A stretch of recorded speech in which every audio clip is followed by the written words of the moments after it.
I'm here at McCallie School, home of the Blue Tornado, where one of the biggest rivalries in our area will go down right here versus Baylor in just a few hours. But in the days leading up to the game, the rivalry went a little bit beyond the field. A rivalry that goes back decades. There's been 85 Baylor-McCallie games. John Sorrow graduated from Baylor in '85, and he's coming back today to tailgate. It's got a rich tradition. It brings a lot of people to Chattanooga. But there's another tradition that happens off the field. There's been pranks over the years. But this year, it may have gone too far. McCallie's Dean Scholl sent out this message to the school community, saying that, quote, some students may have engaged in very reckless and dangerous activity involving paintball or airsoft guns. Anytime you get a lot of students excited, sometimes they don't make the proper decisions.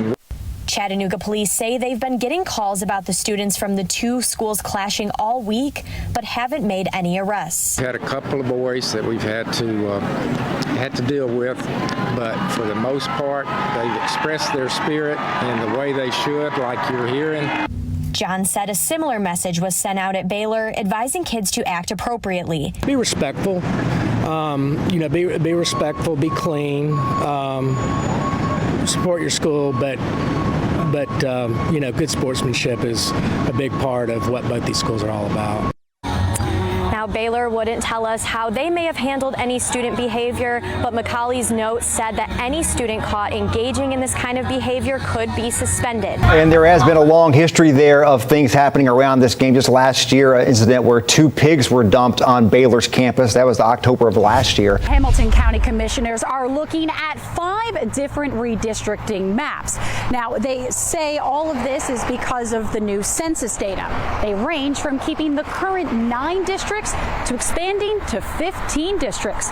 The problem, some say, that one of these or some of these proposals could be splitting districts and communities right down the middle. This should be a public, transparent involvement. And it is not being that way. It is not being conducted that way. Evelina Holmes wants these new districts created on a public stage. They haven't met with us, not any of us. So how can they be up there representing what we think? The new redistricting proposals call for additional districts as the population in Hamilton County continues to grow. When you start increasing districts, then when you look up at the commissioners, you're not going to see the representation that needs to be there in a changing democracy. So let's put one of these proposals into perspective. I'm standing off of Dayton Boulevard here in Red Bank. One of the proposals, which will include at least 15 districts, will use Gadd Road as a dividing line between districts 1 and 13. This would separate the community of Red Bank. So why is that a problem? It's really important to have those communities kept intact and have one representative who can be advocating for those. Currently, Red Bank is separated down the middle. Here up is District 2, which is Commissioner Chip Baker's district, and from here down is Commissioner David Sharp's district, which is District 6. Red Bank's Vice Mayor Stephanie Dalton says separating her community even more.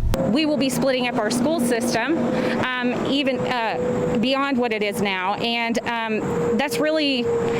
it's a really negative thing for the community to be able to have appropriate representation at the county level because they vote on funding for our schools. Now, there will be another Hamilton County redistricting workshop that's scheduled for Wednesday, October 6th. 10-year-old Elijah Barastecki fully recovered from a mild COVID-19 case a few weeks ago, but it's the disease he caught afterwards that's left the biggest impact on his family. 11 days into the start of the school year, and Elijah Barastecki was out, quarantining after coming down with COVID-19. He recovered, got his energy back, went back to school for a couple of days, and then it was that weekend, about 3 weeks after COVID, that he started running a really high fever. About 3 weeks after his COVID diagnosis, a number of troubling symptoms that meant pediatricians at first had a tough time diagnosing Elijah. The 10-year-old developed a rash, struggled with GI issues, and had a persistent fever. The real telling sign for ER doctors was when he developed the bloodshot eyes. At Erlanger, doctors quickly diagnosed Elijah with multisystem inflammatory syndrome, also known as MIS-C. It's a rare disease that shows up in kids after a COVID diagnosis. It is a serious inflammatory condition that affects multiple organ systems, including the heart. And so when children are coming in, we're very careful to evaluate them for those organ system areas and make sure that we understand what they need in terms of treatment. Across the country, 41 kids have died from the disease, and CDC data shows there have been between 150 and 199 cases of MIS-C in Tennessee. You kind of have a wild feeling that you are now one of those cases. Luckily, Elijah responded well to treatment. He's still regularly visiting with a cardiologist, but his parents say he avoided what could have meant more permanent, lifelong damage. Erlanger Dr. Jeffrey Bennett says he estimates the hospital's seen about 5 to 10 cases of MIS-C in the last month. While the disease is rare, Dr. Bennett says if a child has a persistent fever after a recent COVID diagnosis and is ill, it still may be worth a visit to a pediatrician.